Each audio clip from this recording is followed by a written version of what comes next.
mon voilier Esquimau. Nous avons beaucoup écumé les mers cette dernière année. Après l'avoir acheté à Cape Town en Afrique du Sud, j'ai remonté l'Atlantique en solitaire par les océans jusqu'en Bretagne pour aller voir une partie de ma famille. Arrivée là, j'avais vécu un grand rêve de vie. Et en fait, à voyager autant, parfois, on se pose la question, mais pourquoi on voyage? Pour aller où? Pour servir à quoi? Et surtout de quelle manière? Quel est mon impact en voyageant? On dit souvent que c'est une chance d'être libre, d'avoir travaillé cette liberté, mais liberté arrive avec beaucoup de responsabilités aussi. Je me sens privilégiée de pouvoir avoir le choix d'aller où je veux, de m'être créé cette vie. Mais parfois on peut se sentir perdu aussi. Puisque j'étais allée voir ma famille en Bretagne, je décide d'aller voir une autre partie de ma famille. Et il y a cette île au milieu de la Méditerranée qui s'est fait surnommer l'île de beauté. C'est un maquis dense, entouré de granit de diverses formes. Je décide donc de mettre cap au sud, cap vers la Méditerranée. Je suis restée à Charon, une petite rivière pas loin de La Rochelle, un refuge pour se protéger des tempêtes automnales.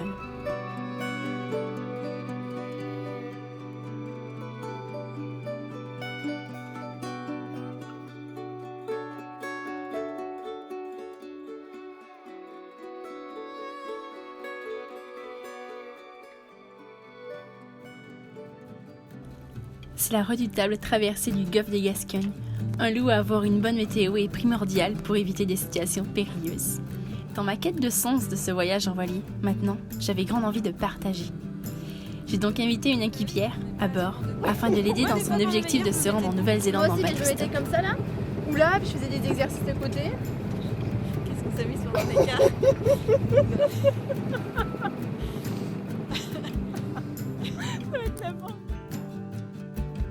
On a donc passé 3 nuits en mer avec une mer clémente, où nous arrivons en Galice, au nord-ouest de l'Espagne.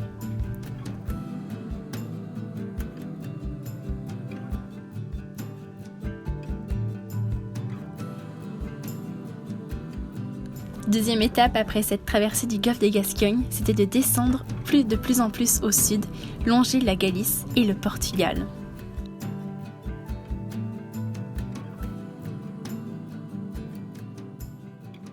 Donc là, nous sommes dans les rues de Porto au petit matin. Il n'y a pas grand monde et la lumière vient de surplomber la ville. Et c'est quand même assez joli. C'est joli cette vieille ville. Là, on est dans la vieille ville de Porto avec toutes ces églises, tous ces clochers.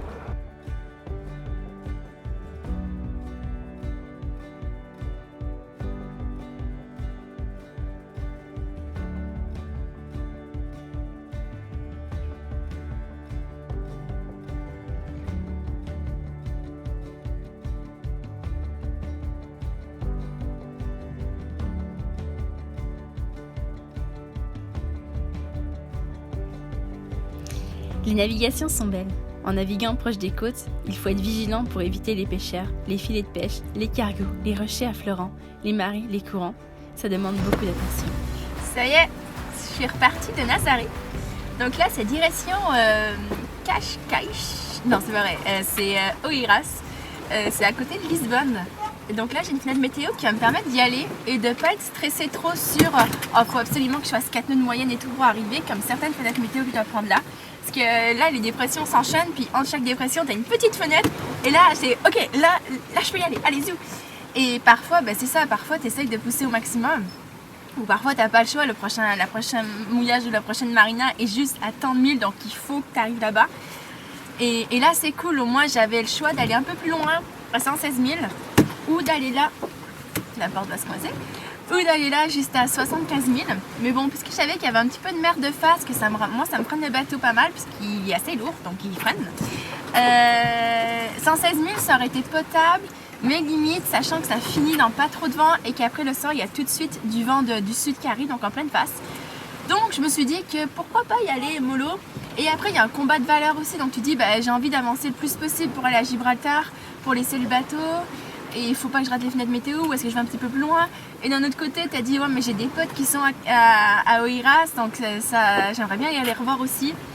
C'est ceux qui m'ont aidé à refaire les pales du Régul, donc on s'était pas vu longtemps, donc c'est des gens que j'aimerais bien rencontrer et parler plus longtemps, ils ont l'air intéressants. Donc c'est ça. Donc j'ai choisi de suivre mes valeurs et la simplicité. Valeurs et simplicité, c'est pas mal ça aussi.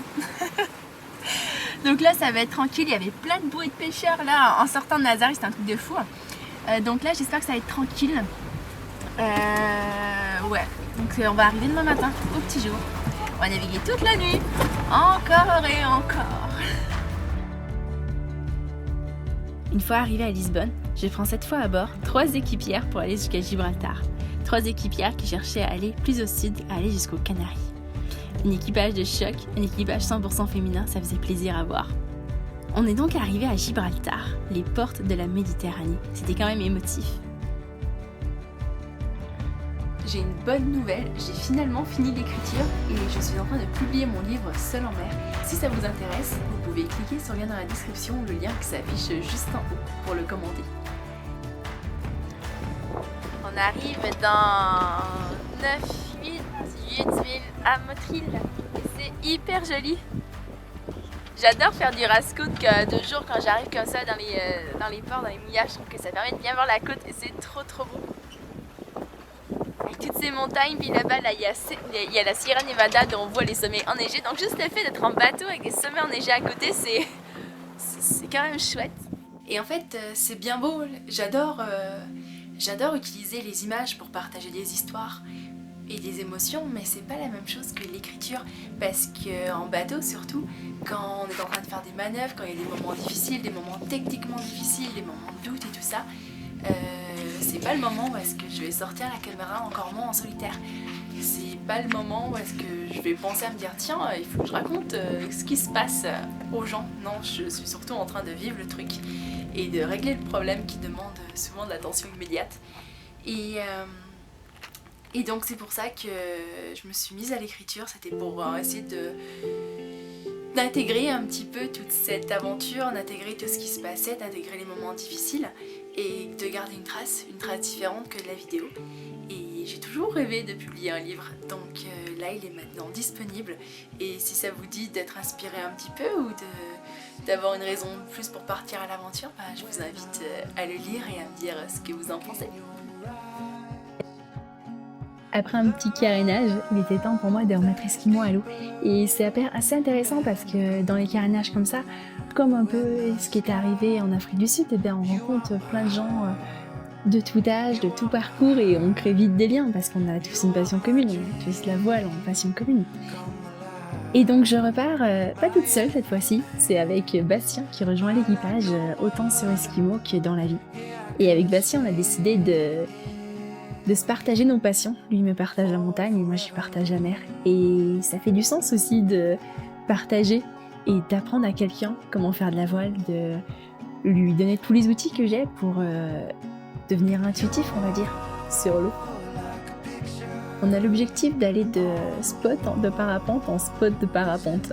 C'est sa grande passion qu'il m'a transmise et maintenant j'en fais aussi. Et c'est une très belle manière de visiter parce que j'ai une planche à voile sur le bateau, j'ai un kite, j'ai des surfs, mais en réalité, c'est rare qu'il y ait des conditions à côté du bateau pour faire ces sports-là, alors que le parapente, ça se fait vachement plus souvent.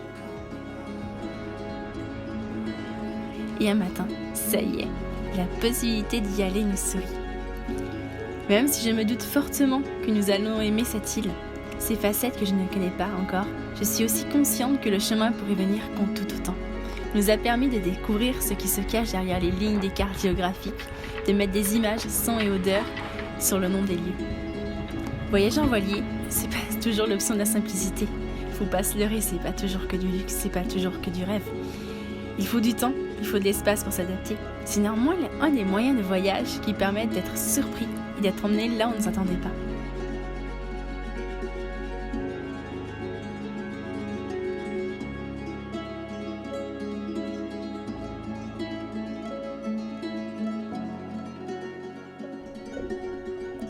Et puis finalement, on est arrivé en Corse. C'est beau la Corse, je la connaissais un petit peu, mais là ça nous permet vraiment d'aller dans des endroits qu'on ne connaissait pas. Il y en a beaucoup qui ont des dinghies avec des moteurs électriques pour aller à terre. Nous on a un paddleboard, ça a ses avantages et ses inconvénients, mais au moins je suis sûre que j'aurais jamais à réparer des bougies de moteur à répétition.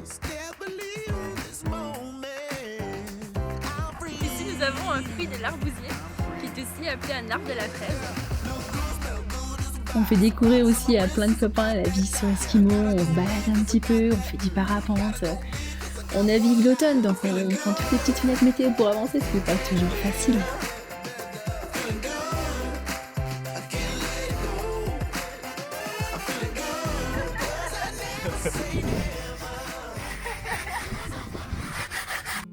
Il y avait un truc que j'ai toujours voulu faire en Corse, c'est le GR20. Vous savez, c'est un grand sentier de randonnée qui se fait en une quinzaine de jours, un peu moins, pour environ 120 km et 11 000 mètres de dénivelé. Un beau défi, et avec ma mère, on se lance sur les sentiers mythiques. Voilà.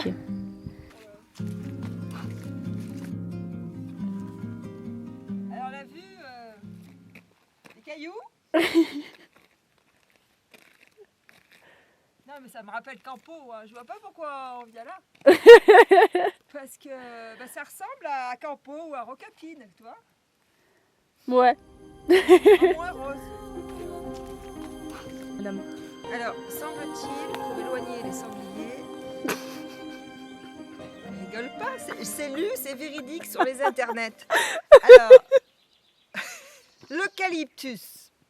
Alors, nous enduisons tous nos bâtons d'eucalyptus. C'est très con, hein, mais ma foi, si ça marche. Mais attends, maman, c'est que nous n'avons pas d'eucalyptus. Ah non, on n'a pas d'eucalyptus, donc on utilise le baume du tigre. Parce que, quand même, il y en a un peu là-dedans. Donc, voilà. Donc, ça, c'est fait. Alors, on va faire le tour. Alors, on se barricade d'eucalyptus. Voilà.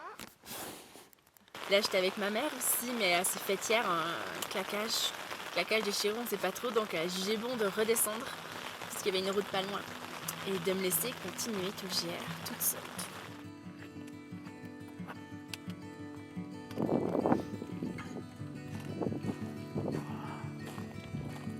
Mais ça, là-bas, là-haut, là, tout ça, là, c'est là où est-ce qu'on va les prochains jours. Pareil que c'était facile la première partie du sud, la partie du nord est plus complexe. On verra bien ce que ça donne. Allez, on descend.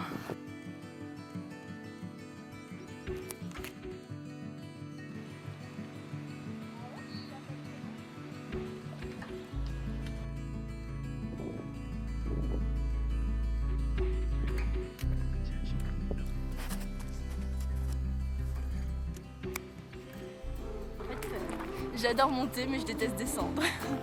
Et si vous faites le GR, vous comprendrez pourquoi. Et à la fin, ça y est, c'est fait. Après des bons mal de dos, des mal de genoux, des mal de cheville, je suis de retour sur Esquimau. Et on met les voiles pour aller voir les îles Baléares. Retourner aux îles Baléares plutôt. Et donc voilà, notre petite routine, c'est navigation, manger, faire du parapente, se randonner. Faire de la randonnée plutôt. C'est un grand plaisir. C'est parti.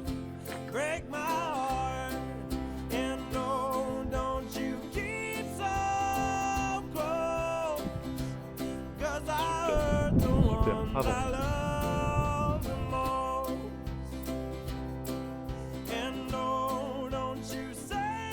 Alors dis-nous, qu'est-ce qui se passe ici? Il y a du vent.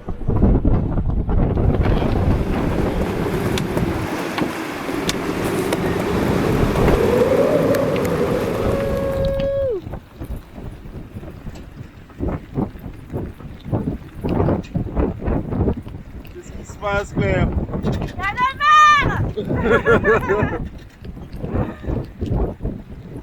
C'est vrai que tu prends pas beaucoup ton appareil photo ces derniers temps. Et voilà, vous avez été nombreux à me demander qu'est-ce que je devenais, qu'est-ce qui se passe avec Esquimau, si on voyageait encore, et là vous avez quelques réponses à ça. En plus, vous avez un livre pour vous en dire plus, donc c'est encore plus grand bonus. Et je vous dis à la prochaine.